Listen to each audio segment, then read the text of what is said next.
देखिए, इस वक्त जो लोग ऑक्सीजन के लिए त्राही त्राही कर रहे हैं, इस सिलसिले में हर जगह एक ही चीज़ लोगों को चाहिए, ऑक्सीजन, ऑक्सीजन, सिर्फ ऑक्सीजन। कोरोना वायरस की वजह से जो हर आदमी परेशान है और ये तकरीबन साल भर से ऊपर हो गया है और रमज़ान भी चल रहे हैं। तो ऐसे में हम जानना चाहते हैं कि आखिर आदमी किस तरह से इससे बचे। हमारे साथ केयर एंड क्यूर के डॉक्टर साहब मौजूद हैं। हम इनसे जानना चाहते हैं कि ये रमज़ान के महीने में और कोरोना से किस तरह से लोग बचें। और जैसा कि बता रहे हैं कि लम्स काम नहीं कर रहे, ऑक्सीजन की ज़रूरत पड़ती है, फेफड़े काम नहीं करते और यहाँ पे आके जो सांस से रुक जाती है और सांस की डोर टूट जाती है। डॉक्टर साहब, सबसे पहले तो आपका इस्तकबाल है हमारे चैनल में, और आप ज़रा सा बताएँ कि लोग किस तरह से जो है इस बीमारी से जूझ रहे हैं और कैसे इसकी एहतियात रखें। अस्सलाम वालेकुम। मेरा नाम शुजाउल हसन है। मैं केयर एंड क्योर दरियागंज में जो है पिछले 1 साल से यहाँ पे काम कर रहे हैं। वैसे तो 27-28 साल से हम यूनानी प्रैक्टिस करते हैं।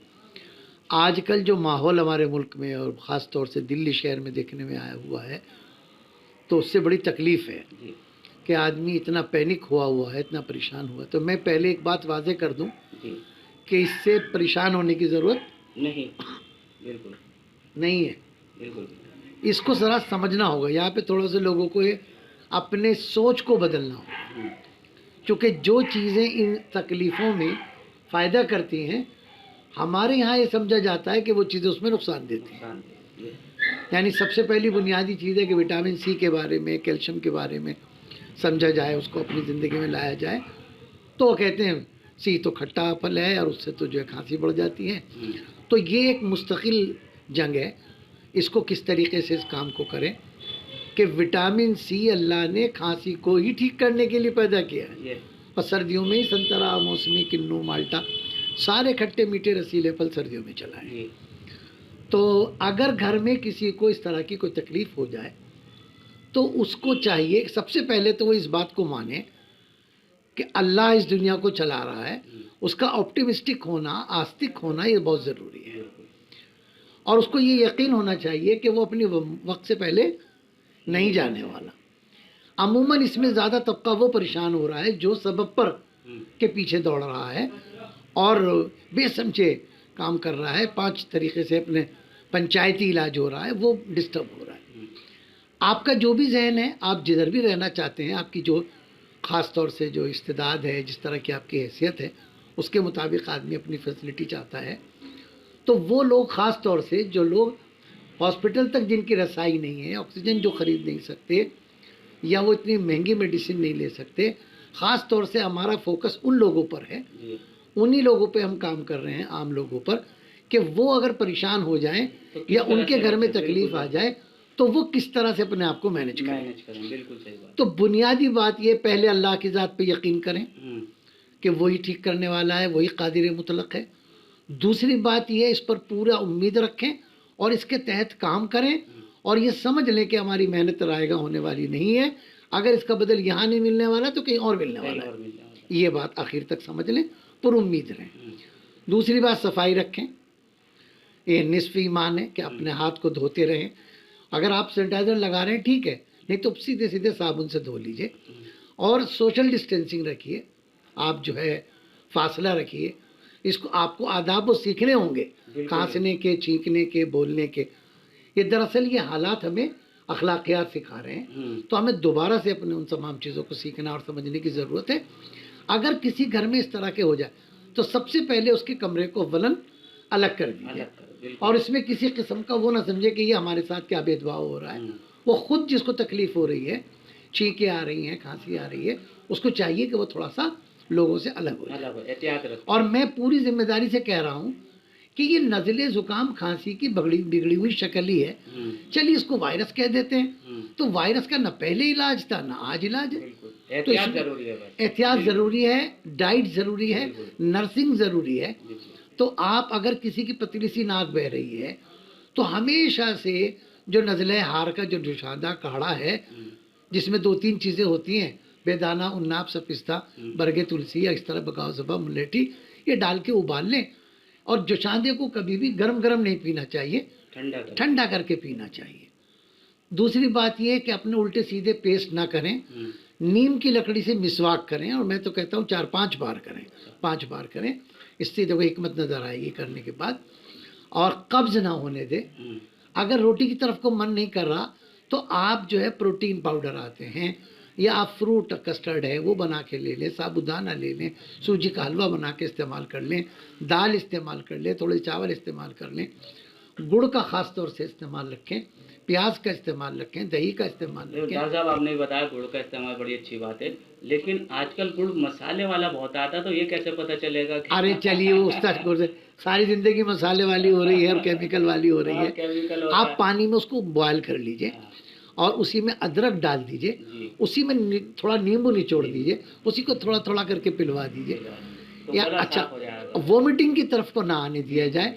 पहले आदमी चाहे एक दफ़ा डायरिया हो जाए, डायरिया होने की सूरत में उसको तेल पिलवाया जाए, कैस्टर ऑयल, जैतून का तेल या गाय का घी, देसी घी जो उसको मैसर है वो ले ले, और ख़ास तौर से चने की दाल की खिचड़ी या चने के आइटम इस्तेमाल करे, ताकि बॉडी ने पानी तो निकाल दिया है, अब हवाएं निकालना लाजिम है। तो हवा निकालने के लिए तदबीर है, मेरा तजुर्बा है, आप इसको इस्तेमाल करके देखें, तो उससे जो है आपको हवा निकलेगी और जो सीने पे दबाव आ रहा है वो नहीं आएगा। इसके बावजूद भी अगर किसी को सांस में घुटन आती है तो उसको चाहिए कि एक तो वो कम खाए, थोड़ा गैप दे दे के थोड़ा थोड़ा खाए, और पेट के बल सो जाए, नीचे एक आध दो तकिया रख ले, सीने पर तकिया रख ले, और इस तरीके से वो हल्के हल्के सांस ले तो इंशाल्लाह उसको फ़ायदा पहुंचेगा।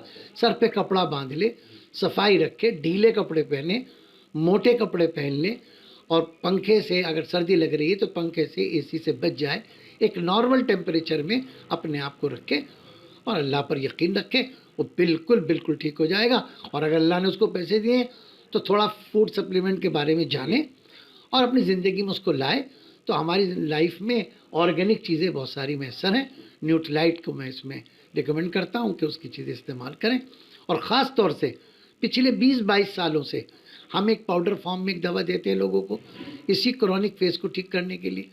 बस ये याद रखिए, कोई भी क्रॉनिक फेज़ जब भी सेहत की तरफ आता है या ठीक होना चाहता है तो वो अक्यूट फेज़ में आया करता है, और उसकी अलामत होती है कि वो बुखार में आता है, और लोग उस बुखार को उतारने में लोग जल्दी कर रहे हैं।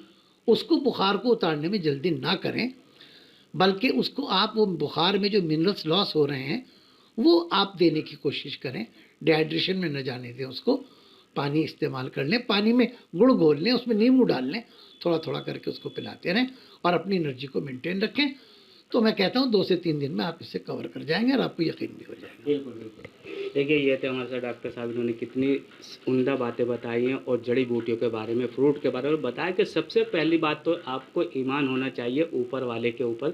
जो मैं दवा खा रहा हूँ इसमें ये सेहतयाब होऊंगा, और डिस्टेंसी का इस्तेमाल रखें, सोशल डिस्टेंसी रखें, हाथ धोते रहें, सैनिटाइज से धोलें, साबुन से धोएं, जैसे भी धोएं, दूरी बना के रखें, और दुआ करें। सबसे बड़ी बात है ऊपर वाले से दुआ करें कि ये जो है, दुआ करें कि हमारे मुल्क से जो है ये वबा जल्द से जल्द दूर हो जाए। एक चीज़ मैं इसमें ज़रा सा और कहना चाहूँगा, आजकल वैक्सीन का भी मामला आ रहा है, तो वैक्सीन ठीक है, अगर आप हेल्दी हैं और हेल्दी रहना चाहते हैं तो मॉडर्न एक तरीक़ा है कि वो वैक्सीन को लेते हैं, अंदर बॉडी में एंटीबॉडीज़ बन जाती हैं और आपके अंदर इम्यूनिटी डेवलप हो जाती है। लेकिन ज़ाती तौर पर मेरी ये राय नहीं है, एक बहस आयुर्वेदिक और यूनानी फिजिशियन के, कि हरकस और नाकस जो है वो वैक्सीन लगाए, चूँकि आयुर्वेद के अंदर, ये यूनानी के अंदर इस वैक्सीन का तस्वुर ऐसा वो है, ये है नहीं। हमारा तो वात पित्त कफ या बलगम खून सफरा सौदा, ये जब भी गैर मुतदिल होंगे, बैलेंस से हटेंगे, अतदाल से हटेंगे, फसाद है, तो बीमारी आएगी, और उसको जब दवा दे के हम बैलेंस कर लेंगे तो वो ठीक हो जाएंगे। तो इसी फ़लसफ़े पे किसी वैक्सीन की ज़रूरत होती नहीं है। तो इसलिए वैक्सीन ज़बरदस्ती न थोपनी चाहिए और न इसको लगाना चाहिए। फिर भी अगर कोई लगवाना चाहता है तो उसको बिल्कुल लगवाना चाहिए। निगड़ा साहब ने भी कहा कि वैक्सीन के बारे में भी अगर लगवाना चाहते हो तो नहीं लगवाना चाहिए। सबसे बड़ी तो ह्यूमनिटी पावर होती है, अगर आपके अंदर पावर है, डेवलप कर रही है, आपको किस तरह से वो करना है, इस सिलसिले में लोगों को एक दूसरे को बताना चाहिए कि आप इसको ऐसे करें या काढ़ा पिएं, ठंडा पानी पीने से बचें। जो जो इन्होंने डॉक्टर साहब ने बताया, काढ़ा, आजकल काढ़ा बहुत पिया जा रहा है, काढ़ा पीने से जो गला साफ़ होता है, और गला साफ़ होता है तो आदमी को जो लगता है कि, और बुखार तो कोई भी आप टीका या कुछ लगवाएंगे तो बुखार आता है, तो इस बारे में उन्होंने कहा कि बुखार के ठीक होने के लिए जल्दी न करें। कैमरा पर्सन मेहताब अहमद के साथ दिल्ली से एम रामेश। सियासी तकदीर यूट्यूब चैनल को सब्सक्राइब करें और बेल आइकन पर क्लिक करें ताकि आपको सबसे पहले खबरें मिलती रहें।